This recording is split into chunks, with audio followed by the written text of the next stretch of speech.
May nagtanong, paano ko raw napagduktong ang pearl sa gitna ng coke ng flower horn ko? Ano ba ang ginawa kong paraan? Ang mga silk or tile silk ay normal mo lang makikitang may patlang or walang pearl sa gitna ng coke. Ngayon, ano ba ang sikreto kung paano ko napagduktong ang pearl niya?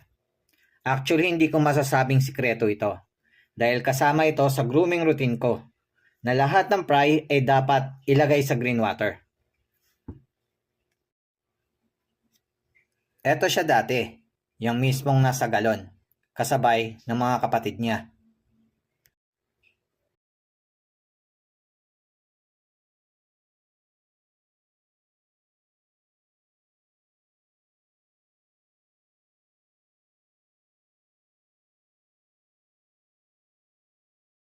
After 1 month, dilipat ko sila sa clear water. Pero para sa akin, nakulangan ako sa pearl.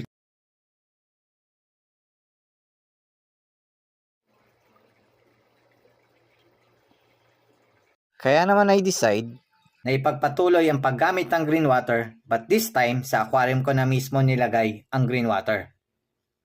Ngayon, maaaring ang tanong mo, gaano ko katagal silang ginamitan ng green water? Ang sagot, hindi ko na rin maalala. Dahil hindi ako tumigil hanggat hindi ko nakikita yung pearl na gusto kong ma-achieve para sa kanila.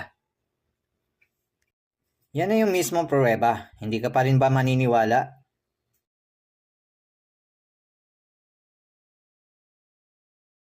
May sabi-sabi rin, hindi raw pwedeng ilagay ang silk sa green water kasi nagiging blue ang kulay nito imbis na puti.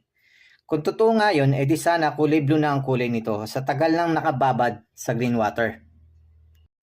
Kung gusto mo ng kulay puti or parang titanium ang kulay, ito pa rin ay nagsisimula sa pagpili ng flower horn or flower horn pry kaya maging mapanuri. And I suggest na huwag kayong kumuha ng silk na may matingkad na plums na parang pentel pen ang pagkakaguhit dahil maaaring hindi na ito mawala kapag lumaki na.